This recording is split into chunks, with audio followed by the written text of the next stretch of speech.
2. Welcome back, WNST, Towson, Baltimore, and WNST.net.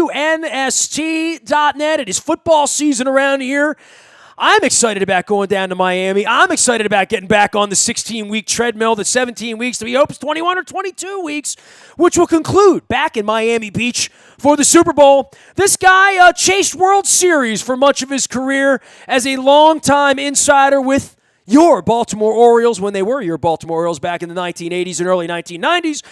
Ran the Texas Rangers for a while in Major League Baseball and is now the good professor at Georgetown University, keeping us abreast of all things World Cup in Qatar and even a little Masson in baseball and football. We love Marty Conway. We bring him on. You can follow him at LinkedIn, where he doesn't blog enough, and I'm trying to blog more at WNST as well as at Twitter at Marty Conway. Kids are back at class, right? Like Jimmy Buffett said. They're closing down the hangout. The kids are back at school, right?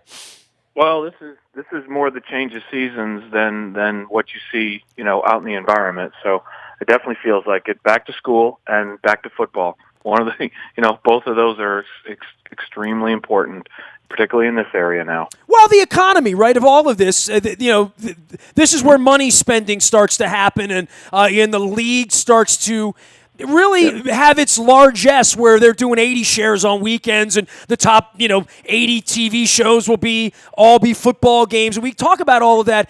But then there's what I'm going to incur this week. I'm going down to Miami, Marty. I might stay on the beach till noon. There's not going to be any traffic getting to the game down there. We've now seen the tanking coming to the NFL, right? It appears to be. There's two things going on. Number one, that situation in Miami, and then the rudderless, lack of a general manager in Houston, which, puts them in a situation where they're just going all in. So perhaps it appears, but then again, the question is, why would you hire somebody away from the New England Patriots and then turn around in a few months and say, well, we're actually not really, looking to compete hard this year. We're just going to stockpile draft picks. So the potential we're seeing it here in Baltimore. What it leads to, unfortunately, is an entire season or more of meaningless games of which you're not competitive. And I'm just not sure yet that anybody's done the research that indicates that it doesn't hurt your franchise more than it helps your franchise. I think there's a lot of media discussion and communication that, this is the way to go. But on the other hand, the Oakland A's, if you switch to baseball for a second, they've been doing it the Billy Bean way for 20 years, and they've been in the playoffs 10 of those 20. So I don't think you have to get really bad in order to get really good in any particular sport today. Even the Redskins. By the way, Marty, something for you, and this has never happened to me in 25 years. My wife, I sent her out to pick up water over the weekend. She went to the grocery store, came home, and I pick up 36 waters, and I plop them down on my dryer, and I look, and it says the official water of the Washington Redskins. And it had the Hail Chief there, that's the offensive logo, all that. I haven't bought a lot of stuff around here. The Redskins have bled into the Baltimore market. I know that was part of their concern, that you'd be in Loudoun County and buying a beer that's a purple, a beer or whatever. The marketing side of this has gotten a little blurred in the marketplace. But one thing's for sure, the Redskins brand ain't what it used to be, sort of like the Orioles brand ain't what it used to be. Right. Well, that I'm glad you brought that up, because the NFL has been loosening this quietly, and in this past off season, these are the kind of things they do without any pronouncement. But in this off season, they finally took all of the gloves off in this area, and the the Ravens and Redskins no longer have any particular territories per se.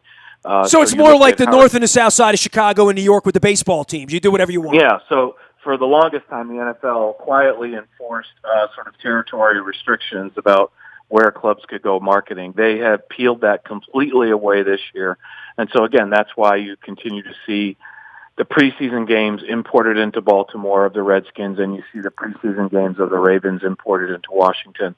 And now it's gotten to the point where all marketing is open, which is why specifically the Ravens have gone with their new Raven Scouts program, which is to find people who can be community influencers and leaders in the community throughout Montgomery County, Howard County, and Arundel County, et cetera, doesn't matter, and to bring them in order to sell these remaining 5 or 10% of the tickets, which are now going unsold because, the lack of PSL and season ticket buyers.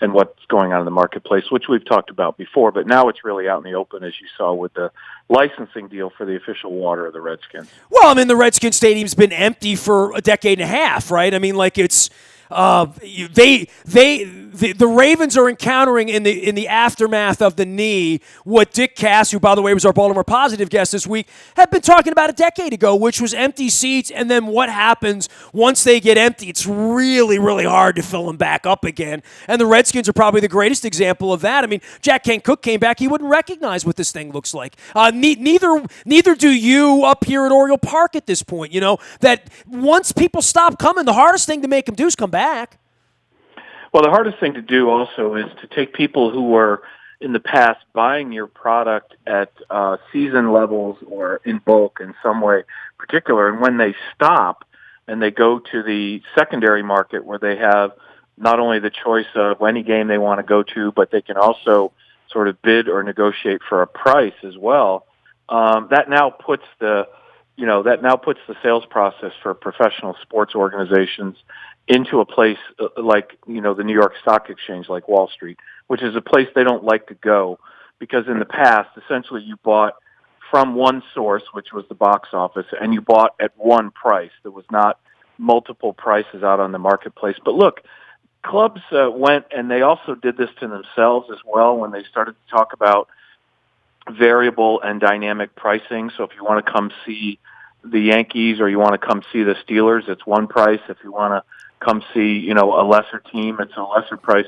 Once people understood that you could barter that way, then they just elected to go on the barter route through all the games. And so, again, what it does is it puts a premium on you being not only competitive, but being in the playoff contention or considered in the playoff contention every year. My favorite example, of course, is the dreaded New England Patriots, who every year that fan base feels like, if I don't buy my tickets in advance, I'm going to miss out on all these other opportunities for postseason tickets and a number of other things. So when that component isn't there, when you can't drive the scarcity, it makes it really difficult in a lot of markets to convince people to buy those last 10 or 15% of the tickets in advance. They decide they'll just wait.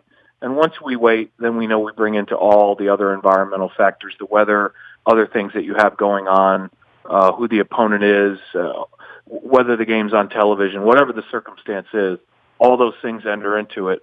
And the decision usually is, I'll just wait. And that's the dreaded thing for a sports marketer, is when consumers think they can wait to get a better deal as opposed to purchase in advance and get a better deal. That's the crux of it. Marty Conway is our guest. Of course, you can find him out on Twitter and LinkedIn. And the great Georgetown professor joins us from time to time to educate us about all things marketing, sports, the business of sports, and what goes on behind the curtain. Now, I'm going to get to the Mass and the Oriole thing, but I want to stay on football for just one more minute in regard to the Ravens, in regard to the league, and when the league starts out here. Because it is sort of disproportionate. You put on a television this weekend, you will see empty seats, lots of them everywhere. It's been going on for a long time now. The NFL was the one place that did. What keeps the NFL up at night other than CTE and Andrew Luck walking away from the game and how quick they can get to London, or if they can ever get to London? What's keeping Goodell up late right now? It's usually about media and technology and the adoption of it. We're here in 2019. The packages currently go through, I think, 2021 for the most part. And what they're concerned about is the fall off of bundled purchases and the fall off of the distribution of any network television. The NFL's stated goal is ubiquity, to be in as many platforms with the most amount of exposure that they can. That's the approach that the NFL has used for decades. It's been successful up to this point. What they are concerned about is millennials and other younger people taking things in pieces as opposed to bundles. And so to the extent that a game is no longer easily viewable by one platform, whether it's a broadcast of CBS or whether it's a cable platform of ESPN, to the extent that fragments out and goes towards other forms, whether it's mobile, whether it's digital in the case of a YouTube or an Amazon or streaming or something like that, they have a hard time thinking about how do we put that piece back together. So what they try to do is they try to drive demand which is to always let people know that there could be one national network left out in the next negotiations. And that musical chairs approach, which in the past has left out NBC decades ago, it left out CBS decades ago when Fox came in.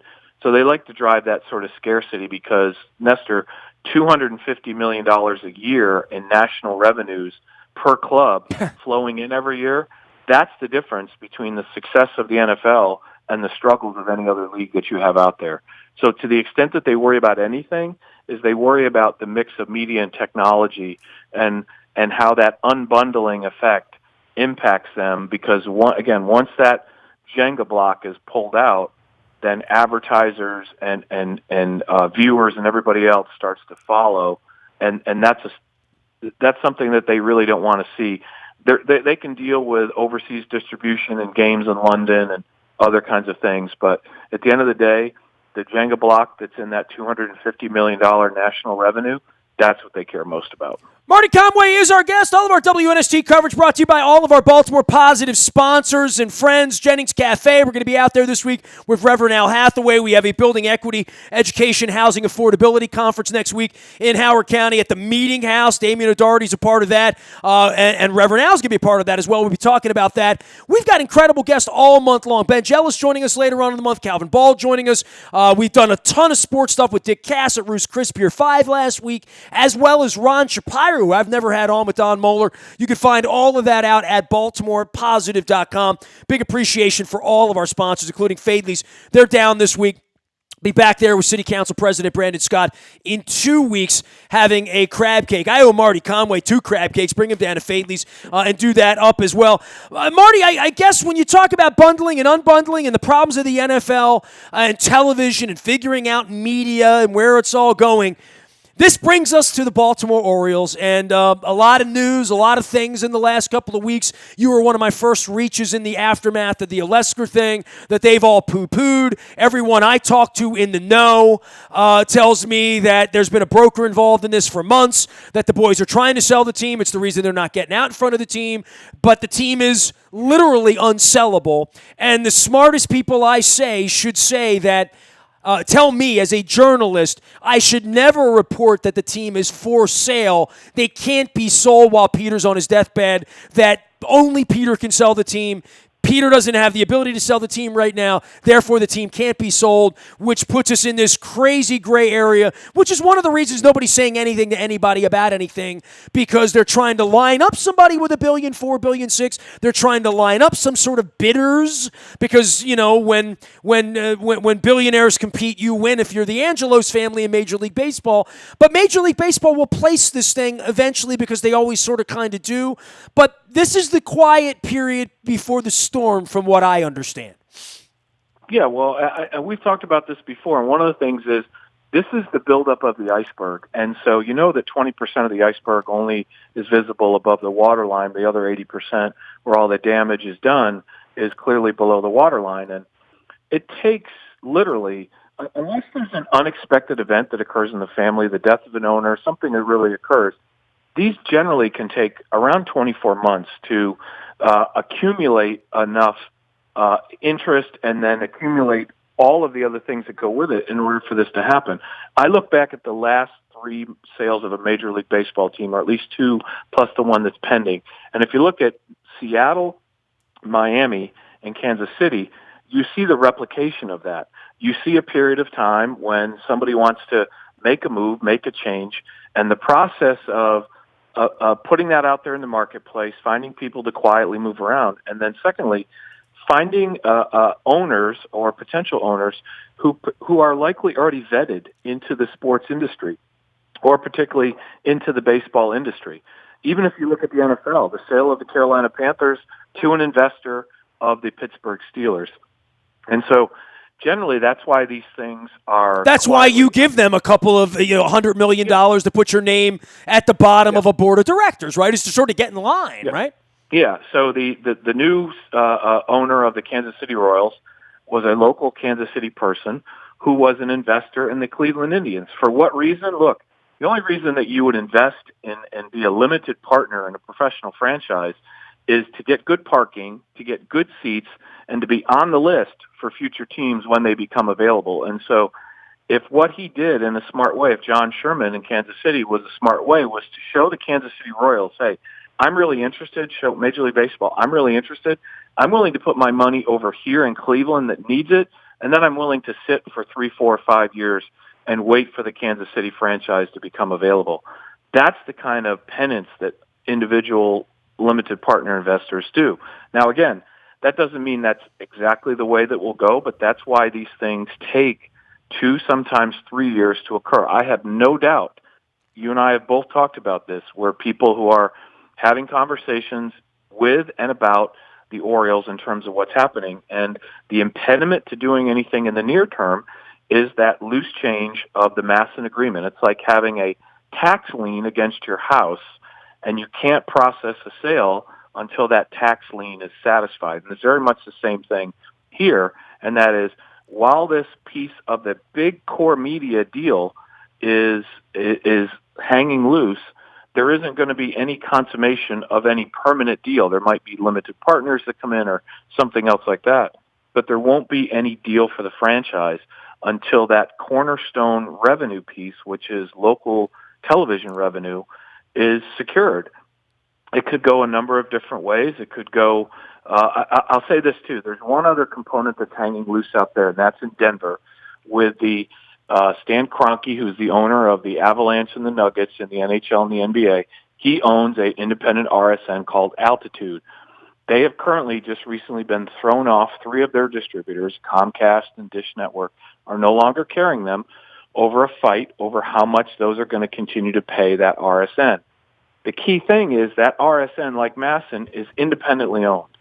There's no media company like a Comcast or somebody else that owns a piece of that. And so when these carriage deals come up and there is no equity owner from a media company, they're at risk. And right now that means that they are no longer carried on Comcast and Dish Network. Now it's September, and we won't start hockey and basketball season until October or November, and so I'm sure they could eventually work it out. But that's the risk that independent RSNs have, and that's why I think that ultimately Masson will shift from being an independently owned RSN with no media affiliation to one that does have an affiliation, whether that's Sinclair or whether that's Comcast or somebody else, NBC Sports, to have a piece of that. These independent RSNs no longer exist. Well, you mentioned Sinclair on the local side. I mean, they only took on $11 billion of this in, 20 or 30 markets around the country, right? Yeah, they purchased the old Fox RSNs that Disney had to sell when they picked up the Fox studios. And so now they are the largest regional sports network owner, and they have an equity stake in the Yes Network in New York, along with the Yankees, and they have an equity stake of the Cubs' new network called Marquee in Chicago. And so the likelihood that an organization like that, we're really down to about 2 or 3 RSN owners. We have Sinclair, we have AT&T, which owns 4, and then we have the NBC Sports Network. That's pretty much the landscape for regional sports network, and I think it will continue to consolidate, just like the rental car market consolidated in the 80s, 90s, and 2000s. And now if you rent a car from a brand, you're really renting it from just one company that owns 3 or 4 brands. So I think that will continue. But the important part here is until this local skirmish is determined, whether that takes 4 months or 6 months or longer, that's going to be an impediment to getting any long-term deal done, either investor or purchase of the team, along with some other elements, health and other things that go along with it. So I find it very logical for people to be out talking to brokers and talking to club representatives about it. They can deny it. Look, the Kansas City Royals denied it until 2 days before. Then they had to come out and say it was official. So I really don't believe much that comes from clubs anymore about any denial of speculation or things like that. Sinclair, big in on baseball, right? I mean, and that's hard for us to believe around here, but the Yankees and the Cubs are still huge, huge business, even though we're not feeling that around here. And hey, the Nationals' attendance down. I mean, just the region itself is a little depressed for sports and certainly depressed for baseball. Yeah, it does. But at the end of the day, it's still, like I said, it's still like being the tallest kid in the 4th grade. Does it mean anything? Well, it means it in the 4th grade. It may not mean something when you're in the 9th grade. But at the moment, if you're in the market selling advertising on a summer night, spring, summer, or early fall, and you have live sports on your network, you have an advantage over many, many other programs. For the most part, out of the 30 markets that Major League Baseball is in, about 26 or 27 or 28 on any given day between late April and early September, the baseball game is the number one rated program in prime time in that marketplace. So that's 4, 5, or 6 months of time, and you can't deny that. And if you have one organization that's going to dominate the consolidation, then they're going to gain some advantages in scale in the way that they sell and distribute the product. So, look, the Sinclair folks have been smart. They've been investors, wise investors from the media side from a long time, going back to the point where when I was doing media deals here in Baltimore, they were a consideration. They wanted to hear. They didn't want to spend what WMAR and some of the organizations were spending, but they always wanted to have an RFP. They always wanted to have a piece of the information. So 20 or 30 years later, they've decided to move when the market moved in their direction. So it's interesting because I think in this area, we always don't think of this being a media conglomerate area. But now from an RSN baseball, basketball, hockey standpoint, Hunt Valley is the center of the sports media universe from that aspect right now. Or my wife can go to Canton and pick up a case of water and it has a Redskins logo on it. Isn't it beautiful? Isn't it beautiful? I can't believe I allowed that in my home. You know what I mean? Like, that's first things first. Research. You were doing research.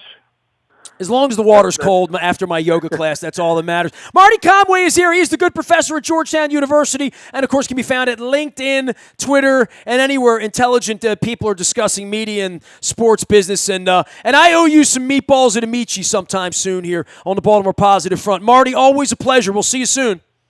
Okay, my friend. Good luck. There he is, Marty Conway, longtime business insider with your Baltimore Orioles and always keeping us abreast of everything going on that's real out there. I'm going to circle back with Eric Fisher and some other people on the backside of the Masson thing that we've heard about 2 weeks ago. But I'm into football right now. I'm going down to Miami this weekend. We're doing Baltimore Positive. Matt Skur out at Greenmount Station. We're swabbing for the Bone Marrow Registry. I got my purple going on. I'm hoping the Ravens are going to be 2-0 by the end of next week. So some good vibes around here. All of our great sponsors. I've been giving them all shouts out from Patrick's and Essex, as well as we got so many Essex sponsors. Whether it's Pizza John's, our friends at Al's, who had the big renovation with Robert Irvine. Make sure you're checking them out. People checking out my lava lamp, which is too hot to touch. I've been stupid enough to touch it. It's like when they bring you the pan at Roost Chris with the steak on it, it's sizzling. Don't touch it. Don't touch the lava lamp when it's hot. Sporticulture bringing that in. At least my cat's not eating that, but they're going to send some beautiful flowers. Learn more about all they do at Sporticulture. Also, a shout out to Lee Tessier and our friends at the Lee Tessier Real Estate Team.